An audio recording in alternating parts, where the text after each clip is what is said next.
So finally, it is happening. And this, I'll tell you guys what, this is one of the things that gives me a little bit of hope.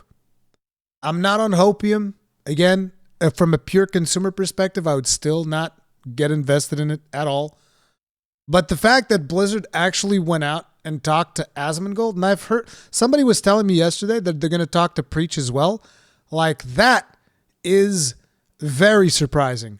That they're actually putting themselves out there and talking to Asmongold. That is very, very surprising, and I'm very curious to see what this interview is like. Like this, I've been super excited to watch this. I knew that this was happening yesterday, and then I was purposely like, I can't watch it until I'm on stream so that I watch it with everybody else. So let's get into it. All right, Ian, can you hear me? Yes, I can. Okay, all right. Well, I have to say, I am kind of amazed that this is finally happening over you and everybody 4 else. years or so. So, yeah, I wanted to say thanks a lot for coming on. I really appreciate it, man. No, absolutely. It's a pleasure. Been a while since bumping into you, like coming off stage at BlizzCon years back. Yeah, 4 years ago. I saw somebody post a picture, and it was quite a shock to see how much hair I had back then. It really was. You and me both. Yeah. Well, the first thing I want to ask is, now that Shadowlands is primarily over, what would you really say are the biggest successes of Shadowlands? What do you think that we can expect to see going forward? What are the biggest successes of Shadow? We have successfully lost about 2/3 of our player base. I think that was fucking impressive. Definitely Covenants. I think, Covenants, we want to make sure, like, that's actually, I think we want to fit those into Dragonflight. And yeah. Humor, huh? Ian went for humor.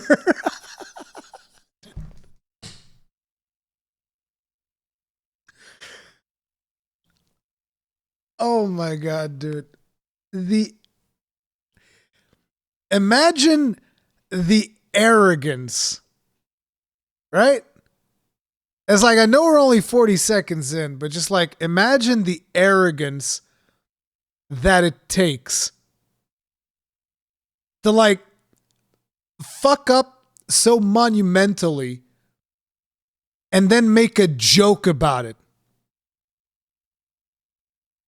Like, just really sink that in. Like, when people tell you about how, oh, Blizzard has changed, and then Ian comes in here and he's just like, isn't it funny that we did Covenant so we completely fucked it up? Isn't that shit funny? I'm sorry. It's like, listen. Here's what you need to understand. When you fuck something up, you need to do right by the people that you fucked up against. You need to do right by those people. That's the way that I look at it. Now, being a little bit more serious about this. So, like, I don't want to, like, during this whole interview go on this, oh, Final Fantasy 14 good, World of Warcraft bad. But I do want to give this one example, and then I'll probably try to avoid as much of FF14 talking about as possible, because again, I'm trying to judge things on their own merits, right? But if you look back, 1.0, when they brought in Yoshi P to fix the game, what did Yoshi P do? Is like, okay, we did really fucking dirty by these people. This product is not up to standards. So what are we going to do? Well, for starters, we stopped selling the product. I'm not going to ask Blizzard to do that, because whatever. But on top of it, we're going to make sure that the people who are playing our product still, they get to play for free. For those of you that don't know, in the span during which Yoshi P was fixing 1.0 and developing 2.0 and Final Fantasy 14, he cut the subscription fee. There was no subscription fee. They weren't selling they weren't selling the game, and they weren't charging people who had already bought the game to play the game. You could play the game for free. So that's one thing that I kind of feel like Blizzard could have done to win a little bit goodwill. But of course, they're never going to do that because it's a lot of fucking money, man. $15 a month for every single player in the game. That's a lot of money. So, that's just like to give you guys a little bit of a difference. And another thing was like Yoshi P had to delay the latest expansion by 2 weeks. Yoshi P delayed the latest expansion by 2 weeks. First thing he did, went on a stream, apologized to people. I'm sorry.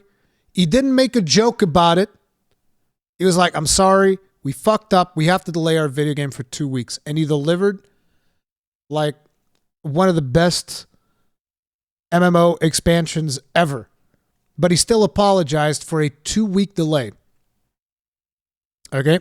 Huge apology. And then immediately after that, what happened? Servers, there were too many people playing the video game. Pretty good problem to have. Queues were fucking massive. So some people weren't able to play the game because the queues were too long. What did he do? Okay, so for starters, here's 7 days of free game for the first week. Everybody gets 7 days of free game time while we try to figure this shit out. And then they're like, okay, we can't figure this shit out. Here's 14 more days of free game time. 21 free days of game time at the launch of the expansion. At the launch of the expansion. That is how they handled the problems. What has Blizzard done? They released mounts when it was at their lowest point in Shadowlands. They released a mount that you could get if you subscribed for 6 months. I want you to just think about that for a little bit. The difference in approach between these two companies. Okay?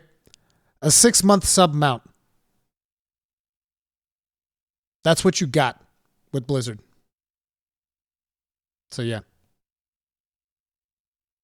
High level, I think narratively, one of the big challenges and exciting things about Shadowlands was making something brand new in World of Warcraft. Like, we've, over the years, mined out a lot of the lore, a lot of the original settings from Warcraft 3 and onwards. And, every time comes time to make a new expansion, one of the big questions is like, okay, where's left for us to visit?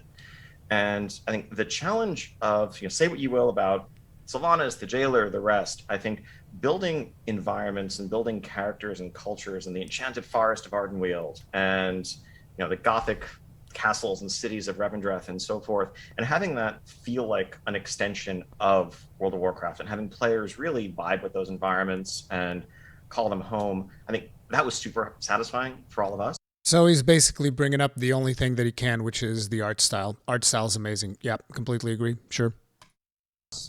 Obviously, I think along the way, a lot of the realizations we came to in, driven by community feedback over the course of, the middle of Shadowlands, 9.15 and onward, I think are something that will change WoW for the better forever going forward. Yeah, I think so too. I mean, I remember watching the Taliesin interview yesterday, excuse me. And you were saying how pretty much all of the stuff is going to be account-wide now for Dragonflight. Or a lot of the in-game systems. I'm sure that will be weaponized against me and us. And it's like, hey, Ian, you promised everything. Yeah. It's like, philosophically, it's get your gear, get your power. That's a character progression. That's part of the journey when you're making a new character. But yeah, access to content, utility, cosmetics, almost all the rest. I've heard this interview. This is not what Ian said. I don't want to go back and pull up the other video, but I've heard this interview. And Ian said there are some systems we're willing to make account-wide where they make sense, but it's not going to be everything. Specifically, they were asking about, Renown. Because Renown is fundamentally going to be reputations for this expansion. So you're going to have Renown with the multiple factions that are in the game, right? And as you progress through each of the zones, you're going to gain rewards. And Ian specifically said that it's there are some things we can give you, but then there are other things that don't make sense. Like if we put a piece of gear in Renown, then, if you play another alt, then you're going to have to do that again in order to get that piece of gear. We're still working it out. So basically, it was a very non-committal answer. It was not necessarily, oh, no, it's everything's account-wide. Because this I feel is one of the problems, is that there's already a lot of creators saying, oh, yeah, everything's account-wide. It's not going to be a problem at all. And this is not what they said. This is not what they said at all.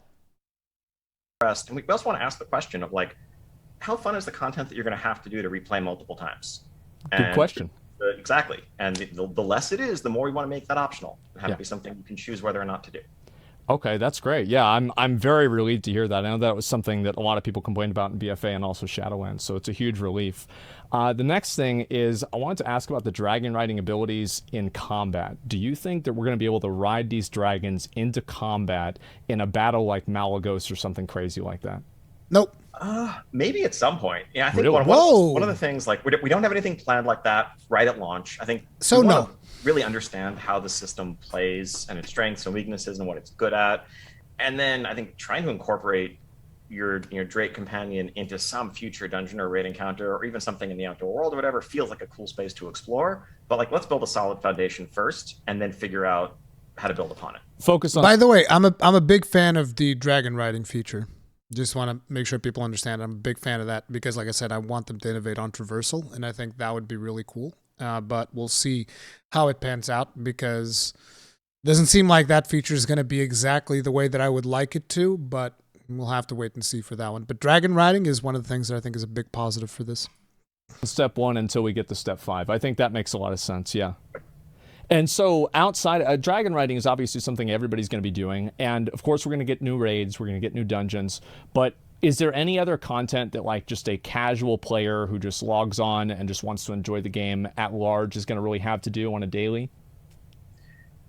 Well, I mean, have to do in the mandatory sense, or No, like actually, exactly, yeah. a little bit of both, but just like casual fun stuff too, like the Dark Moon Fair, for example. Are we going to get something similar to that?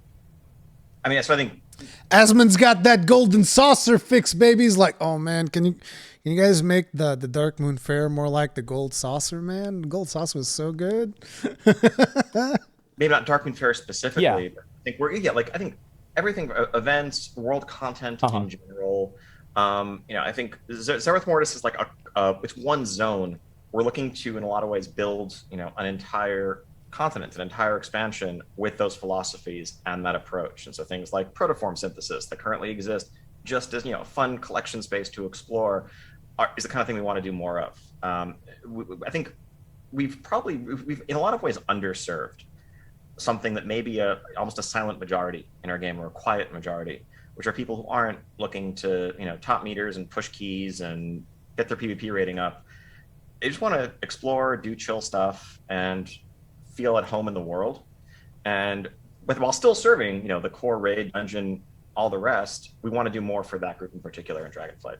That is great. I totally agree. I'm really glad to hear that. And that is another very thing true. is that like we've gotten some new arenas. We've gotten the Maldraxxus arena, the Kyrian arena. He wants but more we haven't really battlegrounds. gotten a lot of new types of content for like a PvPer to do, like battlegrounds and just types of PvP, other than obviously solo shuffle, and apparently raided's coming to that.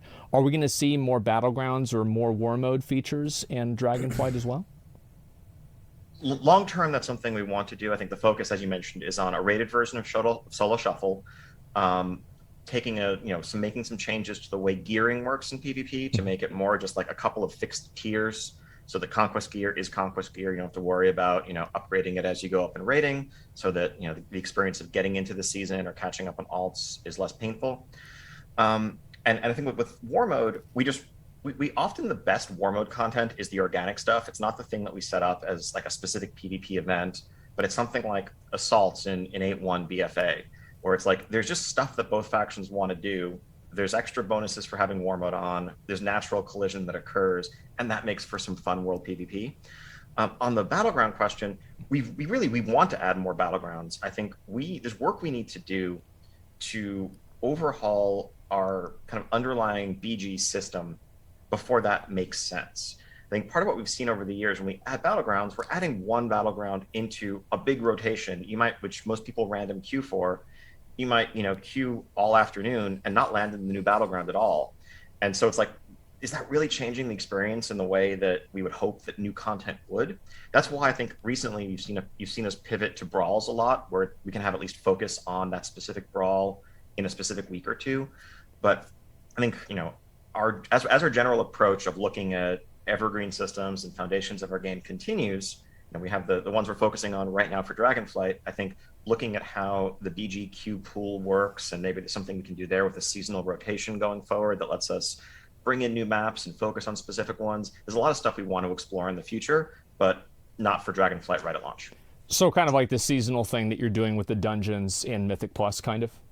Could be, yeah. Yeah. Okay. All right. Yeah, I think that makes sense. And now I have kind of a much bigger question: is that every expansion we go up like 100 or 150 item levels. Like characters at the beginning of the expansion are doing 20,000 DPS. At the end, they're doing 100, like 5x more. And like we've had so many stat squishes right now, we need one like every other expansion. And like with BFA, we needed one just inside of that expansion. Do you guys see that as a problem, or is that going to be pretty much just the More context to this question for those of you that are not aware, Asmongold likes big numbers.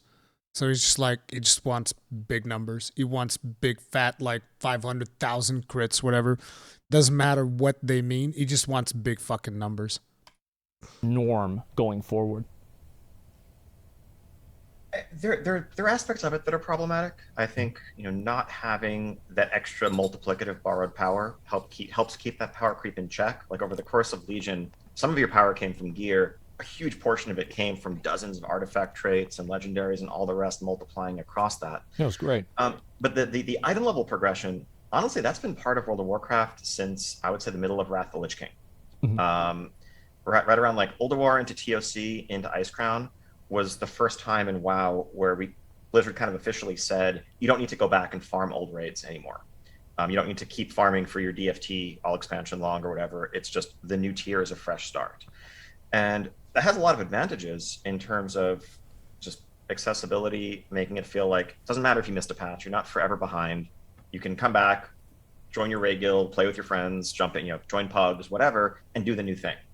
And that's just kind of how WoW has been for the last 15 years. I think we've experimented a bit with item level gaps between tiers, but what we often find is if an item isn't at least a certain percent better than what you got months ago, and you're having to learn an all new encounter or go into an all new challenge to get it, that just doesn't feel good as a reward.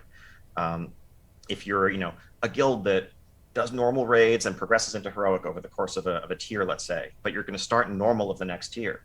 If that gear isn't better than what you're wearing, like, what's the point? Where do we even go from there? And so that has dictated certain gaps. And I think the most important thing is that rewards feel rewarding in the short term. And one of the burdens of the years long, decades long life cycle is doing things like squishes. But while we don't love it from an elegance perspective, I think it's better than saying this patch or this raid tier is not going to feel rewarding just so that it buys us more long term room.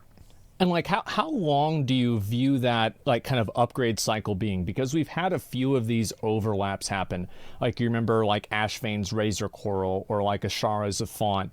Do you see it as a positive or a negative, or like, because what happens nowadays is that it feels like you're not really playing the whole expansion. You're just kind of playing just the patch. It's like during Sanctum of Domination, why would you go back into Castle Nathria? And especially nowadays, why would you go back? And it seems like you're trying to solve that problem a little bit in Season 4 with like these new affixes and things like that. So is that something that we can expect to see going forward into Dragonflight? Not initially. Okay. I don't think, but the Season 4 experiment, like I think as a capstone to expansions, is something that if this works, I'd love to repeat and love to have a little bit of a remix to help avoid content droughts at the end. I actually don't know what he's talking about here with Season 4. Does it give people reason to go back to Castle Nathria? Is that a thing? I was thinking like it would be cool if you could go back to Castle Nathria to do stuff again. I think that would be interesting because like I rated Karazhan for so friggin' long, I feel like. But yeah, I don't know.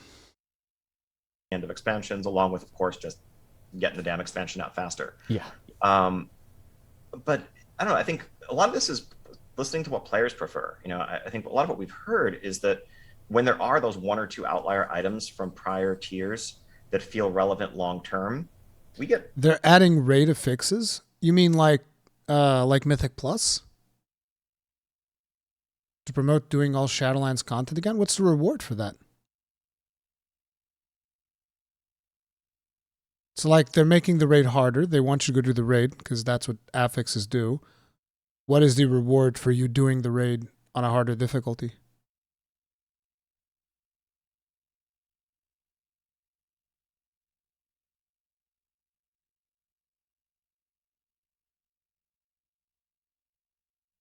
I should probably look this up after the video or something. That seems like an interesting concept, but you'd need to have like proper rewards.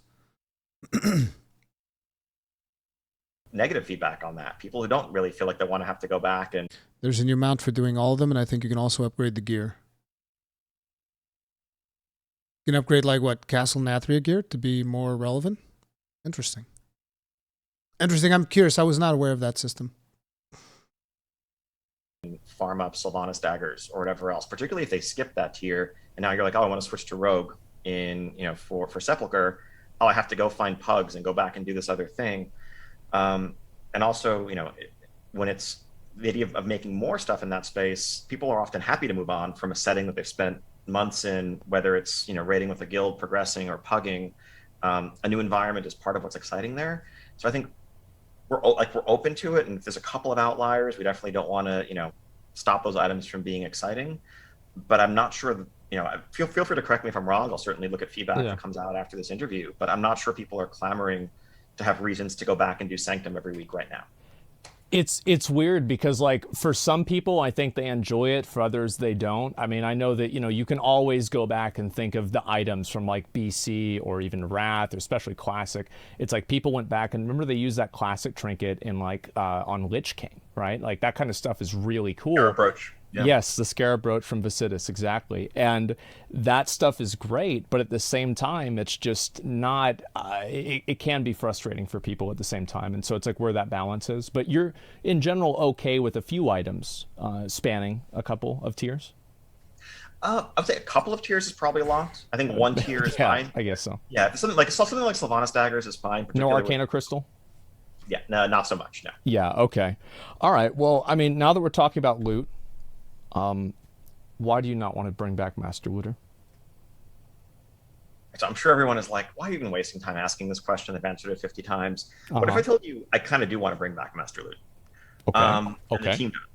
So it's an interesting, something we've been reflecting on a lot in the last year and a half, in looking at places where we in the community have differed over the years and kind of reevaluating some of our thinking. Loot is a tricky one. I think going back to Legion, we had personal loot and group loot in parallel, and maintaining two versions of loot, both in terms of how its data is set up, the UI experience, the code, was a mess. And that was something we wanted to get out of for a bunch of reasons. And I think at the time, we were looking at group loot, saw a bunch of problems with this structure we built. We're like, let's tear it down. Let's lay new foundations. Let's build a new system that's all personal. And over the last few years, we've been iterating on it and refining it and adding rules and exceptions. But there's a lot of problems with it. Clarity around what's tradable is pretty bad. The feeling of, hey, an item just dropped and it's technically an eye level upgrade, but I'm not going to use it and I can't give it to my friends. That feels pretty bad. Yep. We certainly haven't, solved degenerate behavior from World First Guild. That's happened to me plenty of times, by the way, picking up something that's an item level upgrade and I wanted to give it to somebody else and I couldn't because it's an item level up, a higher level upgrade. It's really bad, but yeah. If anything, it's gotten worse with all the cross server stuff. Seems that way. And buyers, and so we're taking a hard look at where we want to land going forward. The challenge is we've spent 6 years building on those new foundations, and so it's not just something where you can flip a switch and say, all right, everything works the way it did.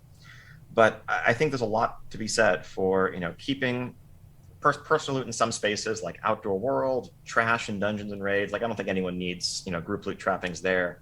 But the core experience of you kill a raid boss, there's 4 things on the corpse, and you figure out what you want to do with those 4 things. That's something we'd like to get back to. I don't have the ability to promise that all the work to make that happen can occur in just the next few months. But in terms of long term, just the next few months? When the fuck is this releasing? When the hell is this releasing? Just the next few months? Heading, I think that's what we're thinking. So it's not that the team is... Cypher Zero, I don't understand the Master Loot popularity, and isn't ninja looting a huge problem in World of Warcraft? Listen, here's the way that I think that stuff goes, right? You get scammed in World of Warcraft, that's a life lesson. You've learned something. You've learned that you can't trust everybody. I don't think ninja looting is a problem because you should be aware what the loot policy is of the groups that you are joining. And in case you don't know, like somebody just invites you for a party and you don't know, you can actually, I remember you can right click and you can see what the loot policy is. So you can instantly know whether or not there can potentially be a problem.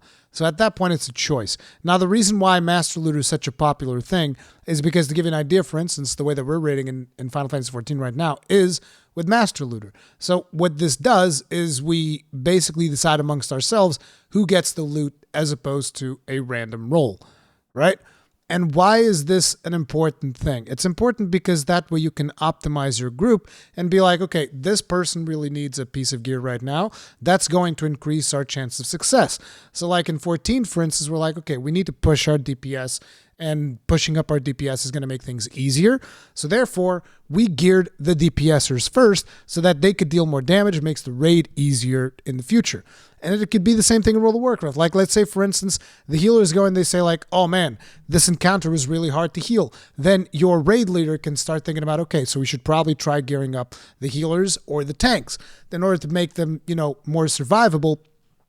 Again, depending on, was it hard to heal who? The rest of the raid? Was it hard to heal the main tank? Okay, if it was hard to heal the main tank, we probably want to gear up the main tank a little bit more so that his damage is not so spiky. If it was hard to heal the rest of the raid, we probably want to gear up the healers so that your throughput is more powerful. And that type of decision making should never be down to luck, because it just feels bad, right? Because you get to the boss and there's the loot, and you're just like, oh man, of course everybody wants loot. Everybody wants to be more powerful. Everybody wants to deal more damage, heal more, survive more, whatever the fuck, right? But it's all about thinking what's better for the group. And with Master Loot, you can decide that. You can be like, no, this piece goes to this person, this piece goes to that person, this piece goes to that person, boom, done. And with personal loot, you can't do that most of the time. Unless, oh, is this item an item level upgrade or whatever the fuck. It's like, I don't know, there's so many goddamn rules in World of Warcraft loot now. But Master Loot is just a much more efficient way of distributing loot if you are playing with people that you trust. And if you're playing with people that you don't trust, then don't join Master Loot groups. It's just that simple. It's just an option. Everybody has the option not to join a Master Loot group. It's literally that simple. Anybody that ever got ninja looted or whatever, it was most likely because, they should be aware that that possibility was there. They should be aware. Like, if you join an Asmongold group, guess what? Chances are that if any piece of loot drops that would be good for him, he's probably going to be the one to get it. It's just that simple, But that's something you accept if you join an Asmongold group. WoW is famous for dicking over new people. It's like, dude, so is life. So is life. How many people get scammed every single fucking day? If anything, if you get scammed because of Master Loot, that might teach you a valuable life lesson. If you join a Rurikhan group, he's getting the Endsinger mount. That's just how it is. Hey, man. Maybe you should learn how to roll, Cade. It is what it is. I didn't get the Endsinger mount by Master Loot, by the way. We all needed on that mount. I just needed a little bit higher than everybody else. It is what it is. Necessarily ideologically opposed to this. It's just that there was a lot of tech problems and like the dissonance, and I think it was Taurus whenever this happened, just caused up problems. It's basically we have our tools, our code, every assumption we've made in how we build loot tables from 2018 onwards. So much bother for loot would be better to just have everyone getting his own independent loot, no need to discuss over it, and still can trade if needed, in my opinion. See, that's the thing. I actually agree with, to a certain extent, because like Master Loot is also a little bit different to other thing, but it's like, if you could just trade it, that would be a huge improvement. You can't trade certain loot. You can't trade everything. You can trade certain loot, but you can't trade everything. So, because like, for instance, if I pick up a piece of gear that's an upgrade for me, but I don't want it because the stats aren't good, but it's still higher item level, the game will not let me trade that to somebody else. That's the problem. If you're able to just like trade it away, that would be cool. It's still not master loot, but it would be a hell of a lot better than, the current system where it's like, oh, here's an item level upgrade. It's like, well, these stats are shit for my class. Well, that's too bad. Sucks to be you. Has gone in one direction, and now we would need to just turn back around. And I think there's a lot of questions to figure out also. I think we should also bear in mind that going back to group loot means that, like, you can have a bow drop with no hunters in the raid. Yeah. And sometimes that's a thing that will happen. And yeah. Well, the raid loot should be a little bit more deterministic. You should have smart loot in the raid loot. I don't think you should drop stuff for classes that aren't there. I don't know, that's weird. Feels bad, but that's kind of okay. It's transmog piece. Yeah, because the thing we can't have happen is a world where loot is still smart, and if you stack a group with like 6 warriors, you're only going to get warrior loot, and it's completely tradable with no restrictions. That just kind of breaks everything. So we need to just figure out why.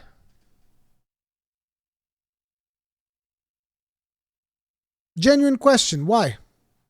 Look at Asmongold's face, by the way. He's like, hey! he's got... Look at Asmongold's face. He's like, that sounds pretty fucking good to me. I understand the concept of loot funneling. What I'm asking is, why is this a problem? Why is it a problem? Yeah, that's what people do. Yeah, that's what they're doing right now with leather groups. Yeah, exactly. It would promote doing that maybe a bit too much. Yeah, it would. But that's what people are already doing. They're already doing it. Early overpowered characters. It's like the problem is that people are already doing that. They're already doing it even though it's like there's the restriction of item level or whatever. People are still doing it.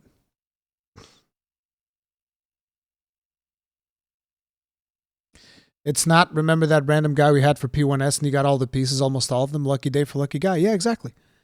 It's like, with master loot, that's essentially what you do. You decide who you want to gear up and you gear them up. But it's like, it feels much more rewarding to us as a static, for instance, when it's like, oh, we had this person swap jobs because that's going to make things easier for the raid. So what are we going to do? We're going to run the raid and we're going to funnel all the loot to them. And that's what we did. That's what we did. Why is this a bad thing? I don't think this is a bad thing.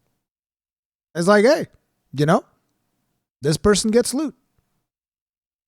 Deterministic loot is less monetizable. Yeah. I don't know. I'll tell you what, feels pretty fucking good whenever we can just like get our loot. That's what I'll say about that. As opposed to just like having to jump through a million hoops. A middle ground going forward, but that's something we want to do. Okay, all right. Yeah, I guess that does definitely make sense. Logistically, it seems like it would be very, very easy to stack a raid in that regard. And, I would advocate for that, but that's a little bit too much in my own personal interest. But another thing is that the add-ons nowadays, we see that there's a huge UI redesign that's being done with Dragonflight, and I think that's a good thing. And you see nowadays, like many people, whenever they're joining a guild, having weak auras or having DBM is pretty much required, and it creates this artificial gap between casual players and hardcore players. I want to see how he feels about this. It's kind of like a 2-part question. And number one, does the team, just straight up, does the team design these heroic and mythic encounters for add-ons? Same with Mythic Plus. And the second part is, are we going to see more of these features incorporated into the game? Yeah, so that's an awesome question. It's something we spend a lot of time, especially recently, debating. We design acknowledging the existence of add-ons. I think we have to. Sometimes we're actually designing and implementing. And therein lies the problem. They design based around the existence of add-ons. Should not be the case. You should get rid of those add-ons that, fucking DBM alerts, particularly weak auras. Weak auras is particularly obnoxious with the shit that you can do with weak auras. You should get rid of that. You should get rid of all that. As far as I'm concerned, get rid of it. Delete it. Not delete the APIs that allow for the add-ons to detect these things that are happening. Just get rid of it. Just don't let them detect these things. Boom, done. What is weak auras? That's after my time. Weak auras is something that just can give you conditional alerts. It's kind of like DBM, but more advanced and more specific. So say, for instance, okay, DBM is very generalistic for like all bosses. But let's say that one boss is a particularly tricky mechanic. Then weak auras can go in and you can download like a specific weak aura for that mechanic that tells you exactly how to deal with that mechanic. So, for instance, imagine when we were learning how to do P3S, right? Which for those who don't know, P3S is like multiple phases and shit like that. Weak auras could, for instance, tell you, okay, Group 1 for Fountains of Fire, which is a mechanic where it requires a lot of organizational between every single member of the raid. It could just tell you, Group 1 is going now. And it would warn you, okay, go to position C. And it would tell each individual player where they needed to be, at which time, and when they needed to start running, and all of that. It would basically figure out the entire mechanics, like the most challenging mechanics of the game, would be literally spelled out for you in the screen, being like, okay, position here now, run now, do it now, go back in, rotate. This is a stack. It could even be as simple as like, you know how you have to look in P3S, for those who don't know, there's going to be like symbols above the boss's head. There's symbols above the boss's head that dictate whether your raid group is going to have to stack or if your raid group is going to have to spread. It could be something as simple as you not having to look at the boss and the add-on just telling you the next mechanic is a stack. The next mechanic is a spread. It could be just as simple as that. Yeah, it's basically a very modular computational add-on instead of purely informational one. Yeah, it tells you like very specific things and how to deal with very specific things. And it's coded to deal with, add-on coders will like code it to deal with very specific mechanics and specific bosses to make them trivial. And then if you join a raid group that is like progressing through these bosses, like, okay, download this weak aura, use this DBM, use this thing. Well, this DBM, use DBM, download this weak aura, and figure it out. It just feels bad. Mechanics in ways that are going to try to work around add-ons, whether it's like entering the code to disarm the bomb on Mechatork or the Among Us game on Lords of Dread and fixing stuff to plug loopholes that people found, because we know like, hey, we have this idea that could be really fun gameplay, but if an add-on solves the whole thing for you, then what's the point? Yep. So we have to acknowledge its existence. Ultimately, we're tuning rating. You wouldn't have to acknowledge its existence if you would simply, remove it. You can't use DBM anymore. Boom, done. You just can't use it. You can't use DBM. You can't use weak auras. We will put shit in the code to detect if you are using it, and boom, you get banned if you use that shit. Acknowledge it by removing it. Exactly. Remove it. Get rid of it. Just delete it. I really don't understand I guess the problem is how will they fix that, because the game's been designed from the ground up to accept these add-ons that make things easier. It's just in the original developer vision, probably nobody thought, okay, there's never going to be a point at which people are going to just like straight up. There's never going to be a point at which there will be entire industries designed around developing add-ons for our game. But that's the point that we're at. Like you look at, there's a bunch of third-party websites that basically survive on developing add-ons for World of Warcraft. There's in particular with two goals. One, it should be fun. It's kind of goal number one. Goal number two is it should provide an appropriate progression experience for the difficulty and where it is in the raid. And so, a heroic boss that's like late in the tier, our goal ultimately, we probably want that to take like 10, 15 wipes to beat, maybe a couple nights. Ideally a good progression experience is for a heroic guild, you spend your first night, make good progress, you're getting to the start of phase 3, you come back the next night, you tighten up your execution, you get the kill, feels good. Feels like you earned something, but it's also not super frustrating. If you walk in and you kill the boss in 2 pulls, that's a letdown. We actually, you didn't really get to feel the progression experience that you're looking for. And the reality is people are using add-ons. And so if we build an encounter that was theoretically, completely doable and targeted at, assuming you don't have add-ons at all and aim for that difficulty target, people are going to use DBM and weak auras and go in and simplify mechanics and have an easier than intended time. So we have to acknowledge it in that world. do we want you to feel like you have to download third-party programs to succeed in our game? Nope. That none of that feels good. Over the years, we've tried to incorporate aspects of that functionality in our base. Even, sometimes it's just design, like making telegraphs better, or using the energy bars of bosses, mana bars, other ways of signaling, hey, when this bar fills up, a huge ability is going to happen, so you don't need a timer to let you know to prepare for it. Information is something we want to continue to improve and provide in our game. I think that's a core function of encounter design.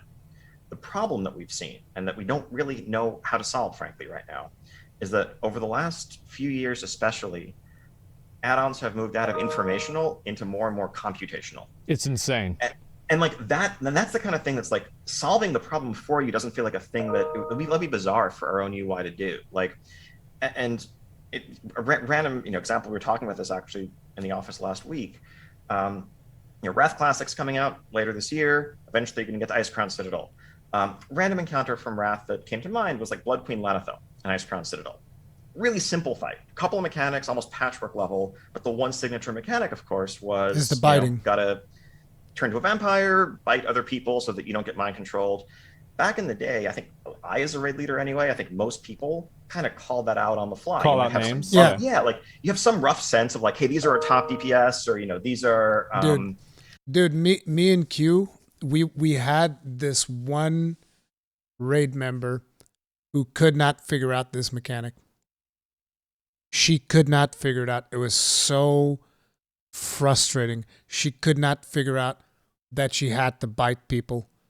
She'd be dealing damage, and then we'd tell her, okay, now go bite this person. And she would just be like, oh, what? Oh. We're talking like fucking 30 pulls in. She could not figure out the mechanic that she would have to go bite somebody. It's fucking hilarious. I mean, it wasn't hilarious back then because we'd keep fucking wipe. I think we had to plan around her dying or something like that. We had to plan the whole strategy around basically not counting on her and just having everybody else deal more damage. That's basically how it's like, well, whenever she gets bitten, she's just going to fucking die and we'll just fucking deal with it. People who are, bite the healers last, see what happens, and it's fun. You have frantic call outs, and it could be hard. Sometimes you would, wipe just because you had to go from 8 to 16. People got confused. I can guarantee that when Wrath Classic Lanethel comes around, it's going to be get a weak aura. Yep. You list the people in your raid from top to bottom in terms of DPS priority. Everyone installs the weak aura, and when you become a vampire, all it's going to say is bite this person. No one has to speak. No one has to do anything. This is a good explanation as to how weak auras work. See, and if you can't tell that this is a fucking problem, like then I don't know what to tell you. But this is a fucking problem. Like how are you gonna have an add-on just basically figure out all of the mechanics of raiding for you? Why don't you just have the fucking add-on play the game for you? I'm sure the add-on can also do a better rotation than you can because you're human and you're gonna make mistakes. Just have a fucking AI play the game for you then. If you need this amount of add-ons, like it's dumb. It's really fucking dumb. That's why I'm saying you should fundamentally just like say, look, this is against terms of service and we will fucking ban people caught doing this. It's that simple. If you send somebody a DM telling them to install weak auras, X, you get a fucking 1 week ban. Boom. Just like straight fucking boom, done. It's like... Maybe that's weird because then people could just like fake DMs. I don't fucking know. But it's like they have to do something. They need to do something. It's just frustrating because the things could be so much more fun without you needing like a million timers on what the fuck a boss is going to do. And that was something that I did not know before I tried out other games. And I'm not, at this point, people are like, here comes the Final Fantasy 14 comparison again. No. That's not even what I'm talking about. I'm not talking about 14 at all. I'm talking because here's what you need to understand. World of Warcraft was like one of the games where I really, really dedicated myself to and getting good at playing. So one of the first games that I played a fuck ton was Diablo 2. That was like one of the games where I specialized in a lot. And then the other one was World of Warcraft. And when I came to World of Warcraft, I would really just like specialize at figuring out how stuff works and all of that. And, you know, eventually DBM came out and we all had to use DBM and all of this bullshit. And I just accepted that as, okay, we have to use DBM. This is just the way that it goes. And then eventually it was after Kata when I got really bored with raiding and I stopped playing World of Warcraft. That was my first big break from World of Warcraft. That's when I went and I tried other video games because I had been basically just playing Diablo 2 and World of Warcraft. And that's when I started playing like even just Zelda games because I had never played that much Zelda because I didn't really have consoles growing up. So I'd never really gotten to play Zelda, and I experienced Zelda with Princess of Twilight on the Wii. And I was like, oh, so this is like a boss fight, except there's no, you know, whenever I'd be doing boss fights, I'd have to figure out mechanics and whatnot. And I was like, oh, this is really cool.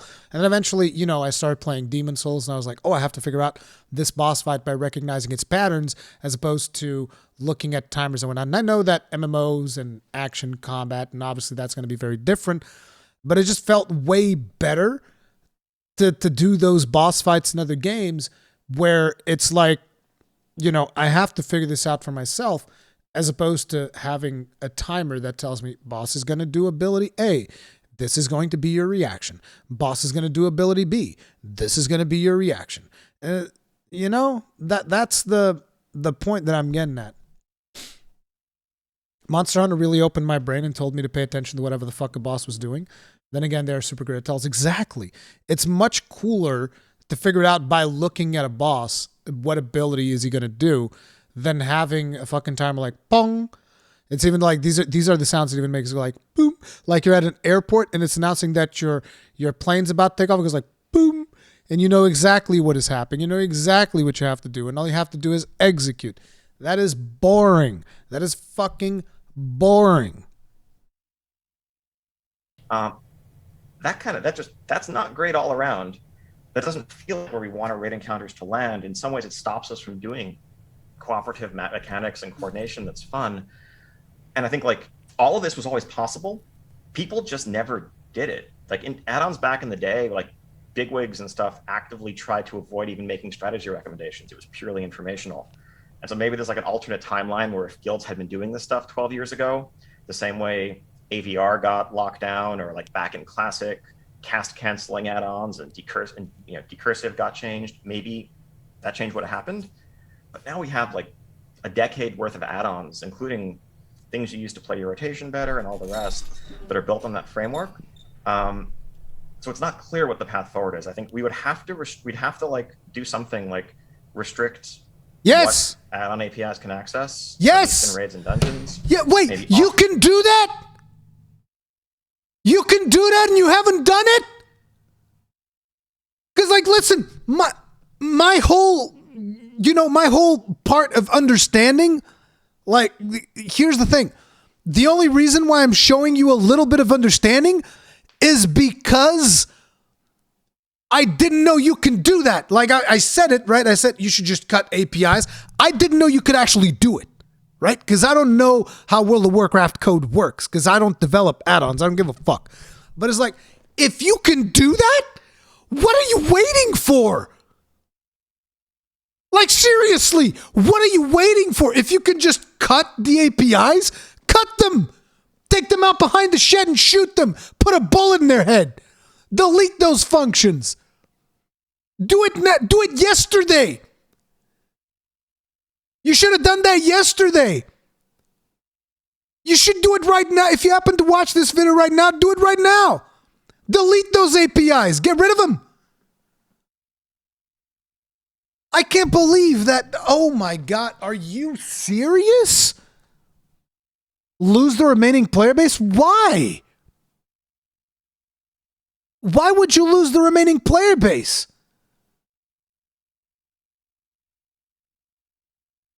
If the raid encounters were more engaging, why would you lose the player base? Dude, one of the biggest things about raids right now in World of Warcraft, like, raids are great. Don't get me wrong. Raids are great, sure, whatever. The add-ons are ruining a big portion of the experience. 1,000%. Are you kidding me? Get rid of that. Delete it. Because you're changing the way they're used to play? Dude, listen, adapt, overcome. Try to offer more of the like proc tracking, class mechanic stuff in our base UI. and Yeah, exactly. maybe get to a place where we can design encounters from the ground up. Still hard, still meant to, That's the thing, though. Yes, put it in the base UI and delete the APIs. Put the information that people absolutely need to know in the base UI and delete the APIs. Get rid of them. Destroy them. Shoot them. Take them out back behind the shed. Delete them. As a matter of fact, don't even make a backup of it. Just fucking delete it forever. Gone. Boom. Done. Take a couple dozen pulls on heroic or 100 pulls if it's a late mythic end boss. That's not, yes. We're not talking about nerfing stuff. We're making it easier. But we'd have to make those changes in concert. It's a lot to tackle, and I know that for a lot of players, hey, we broke the thing that you rely on that makes the game, feel more accessible to you. Too fucking bad. Too fucking bad. Play the game. I'm sorry. I know this might be a little bit extremist. Too fucking bad. Stop looking at timers. Start looking at the boss. Actually think about this, right? You have this game, which I know that the art style is not for everyone. Personally, I fucking love it. I love the World of Warcraft art style. So it's like, you have this gorgeous looking game. What are people looking at 90% of the time? They're looking at the fucking DBM timers whenever they're raiding. They're not appreciating the art design that you put on the boss. They're looking at this Frankenstein UI that they've constructed to make the raid encounter easier for them to do. No, delete it. Learn to play the fucking game. This used to be something back in the day. This is going to really date me, okay? This is going to really date me. This is like the most boomer thing you could probably say nowadays. There was this thing that we used to say, which is, actually, I need to even bring up Notepad so that I can type it out, okay? Let me just, I'm going to type out some so that I just increase the size of it. Okay, listen, there was something that we used to say, which was this. There was even a command in some places.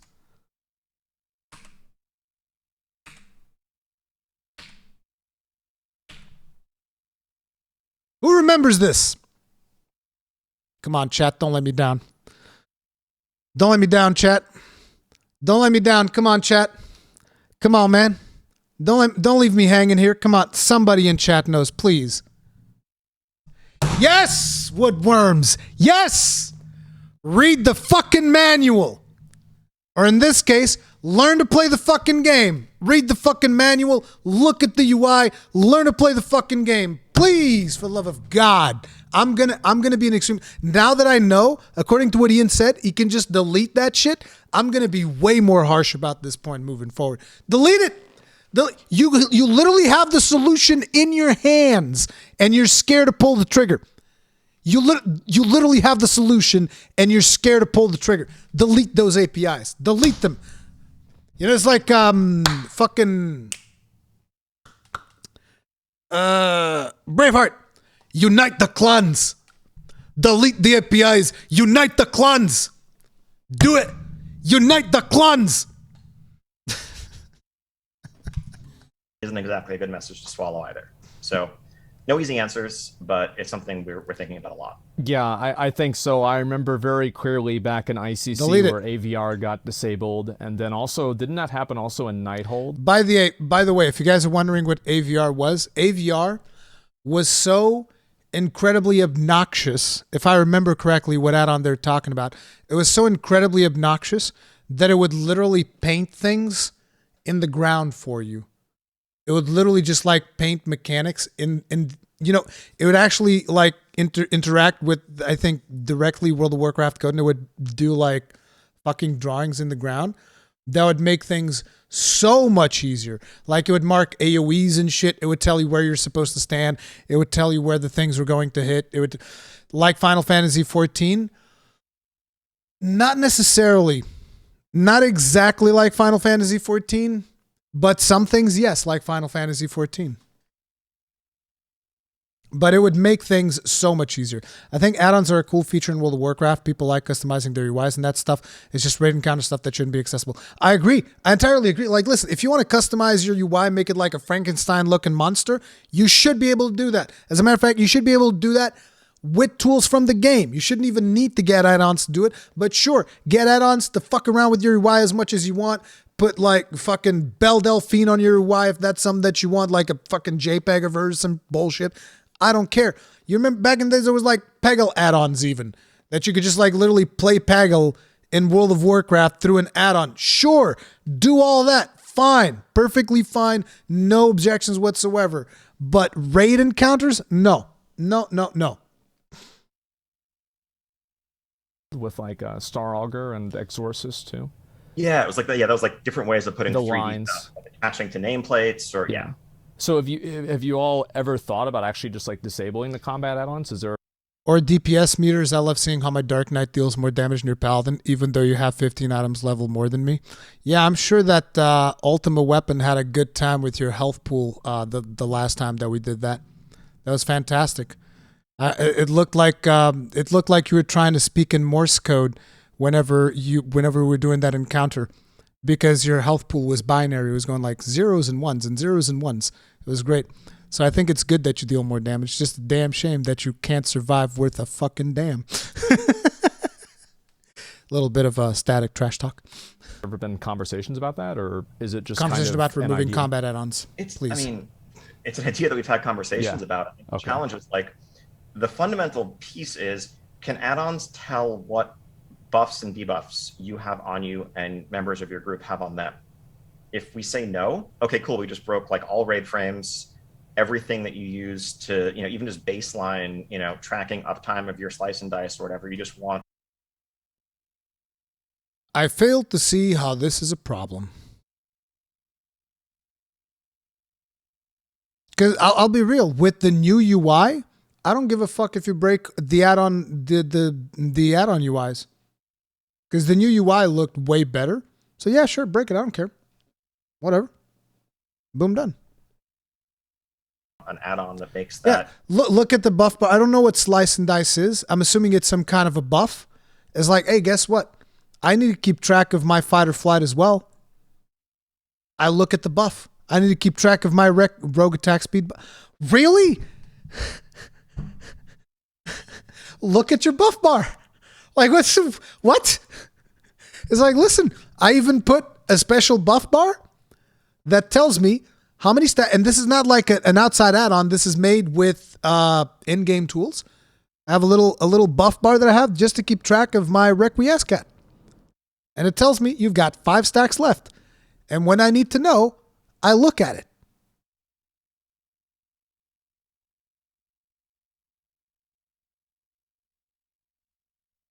I'd be fine if they removed everything. People probably would not. I understand why they're hesitant. It's like, look, if you want to be able to design things properly, you have to do something. That's the way that I look at it. The problem I see with deleting the API is that people will develop add-ons for raids client-based on, and Blizzard cannot access your PC to see what are the things you have installed. Well, if you think about it like that, it's the same thing as botting. Account ban. Blizzard finds out you're using it, your account's banned. Simple, easy, done. If Blizzard finds out you're using it, account ban. You get reported, they investigate, they figure it out, ban. Easier to see. We broke all of that. Right. That would be, I think, pretty ruinous for a good chunk of our player base to do suddenly.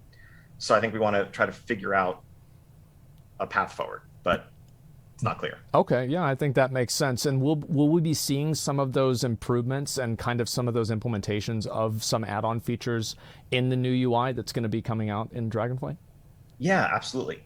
This is something, and I guess we didn't get a chance to really touch on it in the deep dive. Crash Reed, who was the UI designer speaking in that deep dive, one of the things that he's worked on is kind of it's kind of trying to replicate what a lot of people do with weak auras, which is centralizing information about buff uptime, debuff uptime, cooldown tracking, kind of pulling that information towards the center of your screen. So the default UI experience, we can flag abilities for your class as things that you should be able to track very visibly. We can even show things, externals, like if you're a tank and someone puts paint suppression on you, paint suppression duration should be right there in the middle of your screen under your character if you opt to have that on, next to your shield wall or whatever else, because that's helping you manage your own ability usage. Again, of course, like a pro tank with weak auras is going to customize things that's like just for them, but we want the default out of the box experience to be much, much better. And we know that like it's not realistic to design mechanics that ask you to track uptime of a buff when that buff is like a flashing thing in the corner of your screen 12 inches away from where your eyes are focused otherwise. We need to do better. Dragonflight's UI isn't just aesthetic, it's trying to tackle that too. Yeah, I'm excited to see Good. that. I think that's something that's long overdue, and I know almost everybody uses something that's It similar to could- that too. It could, maybe a little bit of hopium here, but it could signify that they're willing to keep pushing it and eventually removing the add-ons. Maybe. But that's maybe a little bit too much hopium there. And I was also wondering, obviously add-ons make it easier, and I don't really ever think that we're going to see a world where none of the raids or dungeons are on PTR or something. But were you all happy with what happened with the with Sepulchre and not having some of those fights on the PTR? Because I do think that data mining and a certain degree of it, like for example, we saw the jailer's corpse before we knew what happened at the end of the raid. It's a little bit of a spoiler, right? So like, do you think that is a negative thing for the game? And do you think that we'll see more content not being on PTR and players actually experiencing it whenever it comes out?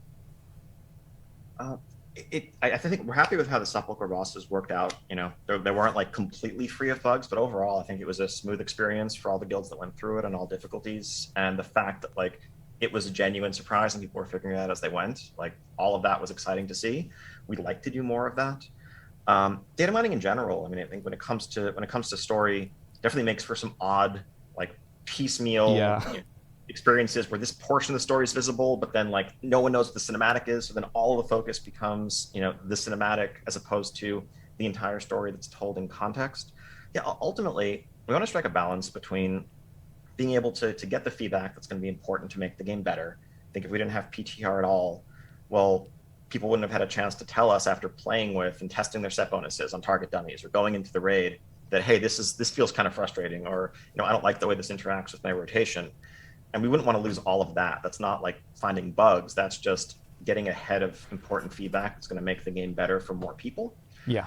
But the flip side is, there's something magical about just a sense of mystery and discovery that's really hard to get. It's impossible to preserve in the modern day and age. Like everything's going to be on the internet. There's going to be guides. It's on YouTube or whatever. Yeah. But like, the more it's out there before the thing is even officially launched, the more there isn't even that tiny window to enjoy a sense of discovery. I know you played this game a bunch. Like,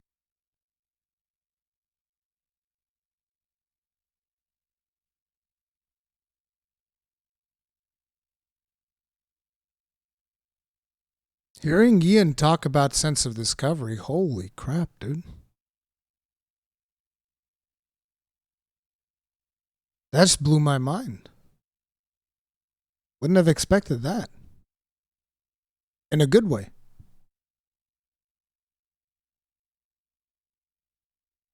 Having Ian actually being concerned about sense of discovery?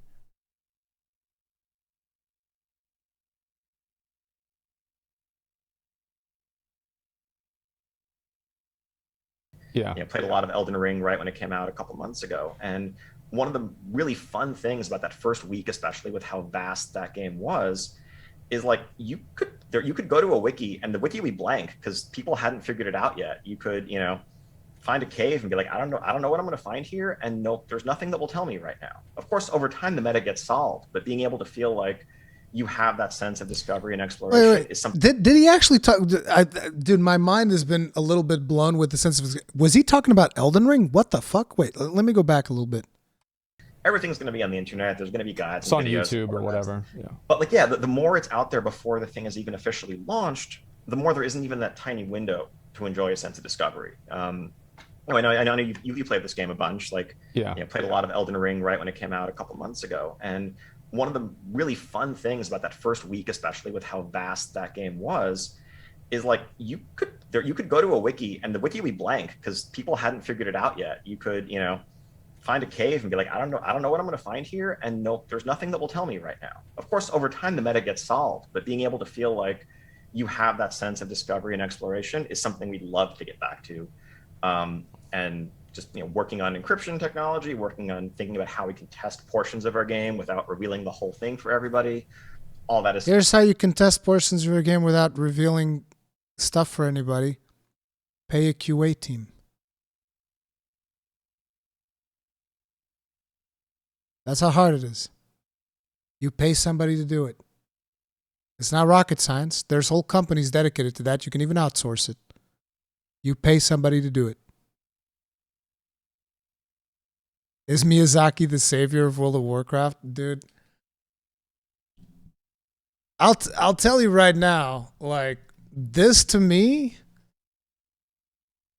is like literally the most positive thing that I've heard out of anybody that works in World of Warcraft in years. This is literally the most positive thing I've ever heard from anyone in the World of Warcraft development team in years. Ion Hazzikostas, like, in case you guys don't know, like, I talked about this because here's the interesting thing. Because I upload these videos on a separate channel, a lot of people don't even know about my main channel, which I think is interesting. But, like, let me just bring something up to show you. Where is it? God damn it. Can't find it. I'm trying to find like a very specific video.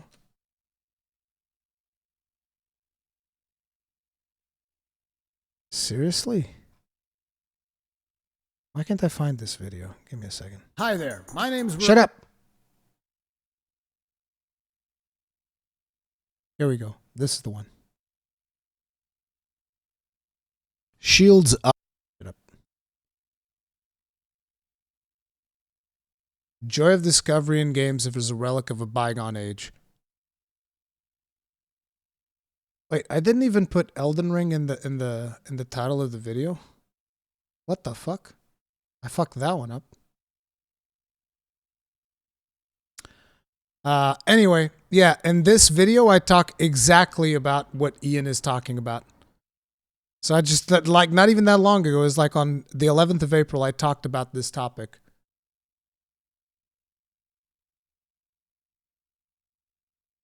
Stuff that I think is in our long-term plans. That would be awesome. And yeah, I totally agree. It's like whenever there's something new in the game and nobody really knows how it works, I think that a really good example of this on a small scale is the puzzles. Whenever the community is working together to figure out the puzzles, that's like one of the most hype moments for everybody. So I'm really glad to hear that.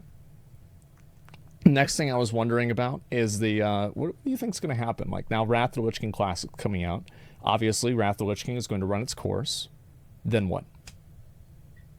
Yeah, so at this point, you know, I'd love to hear from you, from the community as a whole, what you want to come next. I think we're gonna have a yeah, Blizzard's like, we don't know what's coming next because we're definitely not doing Cataclysm Classic. Definitely not doing Mrs. Pandaria Classic. We're going to skip the Legion Classic because people really like Legion. I don't think that's happening. Player base that really has made Classic their home. Many people who've carried their characters forward from Classic into Burning Crusade and likely into Wrath beyond that. And you know, when that comes to an end, when you defeat the Lich King, or sorry, when you kill Halion, the ultimate end boss of Wrath of the Lich King. Oh yeah. Can't forget Ruby Sanctum. Come on. Do you want to start over? Do you want to try a different version of that? Do you want to carry that character forward into a new adventure? I know if Cataclysm for many people was like, oh, that's the beginning of the end, and I'm out. It's a world revamp, yeah. But I'd ask like an interesting question is maybe like, what is it about Cataclysm that you don't like? Was it the heroic dungeons? Was bad? Is Firelands a bad raid? Is Twilight Highlands a bad zone? Like, is that the problem, or was it, I don't know, LFR and Dungeon Finder from the start, and removing group quests from the world, or whatever else, or compressing the talent trees? Like, what would it look like if you had Cata content with some changes? Lots of stuff is on the table, but I really welcome that discussion now that the fact that we're doing Wrath is no longer the world's worst kept secret and actually something that's known, but we're listening. Okay, that's great. I had no idea that there was like, yeah, you're just waiting to see what the community wants to hear. And I guess to a certain extent, that's kind of what you were probably doing with Season of Mastery, I'm assuming. Very much so, yeah. Okay, all right. I know we don't have a lot of time here, so I do want to do one last question. And so at the end of Legion, so like there's a cinematic. Here it comes. Sargeras, as you Here know, it comes. Stabbed the earth with a sword. And it's been there for quite a while, and I'm not really sure like where are things going with that. Wait, what? What sword?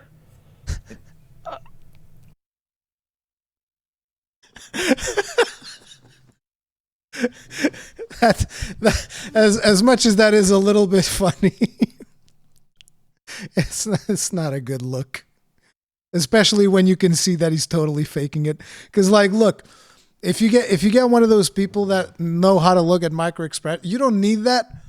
You don't need to have one of those people that look at micro expressions. But let me tell you right now, okay? Looking at Ian's face as he delivered that, look at it, he's going like, that's just like a sense of like, we fucked up. Like, look at it. This face literally says, we fucked up. And then the hand on the shoulder, that is something that people do when they're like, God damn it. God damn it. And it's like, I'm not an expert in micro expressions, but you get somebody who's an expert in micro expressions to have a quick glance at this, and you can tell that he's just like, oh, fuck this fucking thing again. Oh, no. What is the context behind what sword? Is that a meme? I mean, it's something that Asmongold says all the time. Because he says that, like, it's stupid. They fucked it up. They never addressed this sword. So it's like whenever people talk about the sword, he's like, I don't even care about the sword anymore. What sword? What sword? So it's an Asmongold meme. And this is him showing that he knows the meme. So, yeah. Ian saying what sword at least shows that he's not completely out of touch. It also shows you that he's a little bit disappointed about it. But let's see what else he says. Okay. All right. I get it. I see. That's pretty much exactly what I would expect. Okay, thank you, Ian. I really appreciate you coming on today. This was amazing. I hope that we can do it again, by the way. So feel free anytime. Yeah, feel free anytime to come on my stream. If the PR is not going to freak out too much about it, please feel free. Come. And this is something that I've talked about as well in the past, which is Blizzard's PR team. Maybe they've changed now or something, but like they are so asinine about getting developers together with creators. I really don't understand. I don't understand what is the reasoning behind that. It's weird. Come on my stream and hang out whenever you want. Sounds good. Yeah, thank you very much, and I'm looking forward to Dragonflight. I'll see you later. Thanks, Zach. Take care. Peace.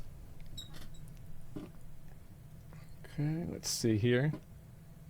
Let's see if I got everything good, and I've got to make sure that he said it. I can't believe it. All right, I think that we're good. Linksy, are we good? Let me make sure. You are great. Okay, I'm good. Did I do a good job? Oh my gosh, that was great. Great questions. You did wonderful. Thank you. Yeah, she's probably a Blizzard CM, I would imagine. Yeah, well, you know, it's what you do. It's a professional thing. I really appreciate it. Thank you so much for setting all this up. Thank you so much. Of course. Thanks for reaching out. Yeah, absolutely. I will be more than willing to do it again in the future. So just let me know. Okay, sounds great. All right, see you later. Bye. Bye. Good luck stream. Bye stream. Thanks. See ya. I was actually positively surprised by some of the things that they've said. Yeah, I don't know. I don't know what to say because it's like the joy of discovery thing really threw me off. That was the last thing that I would ever expect someone at Blizzard to say, and especially Ion Hazzikostas. That was like the last thing I would have expected any of them to say. That is insane. That is insane. Make sure to come over and like the video as well.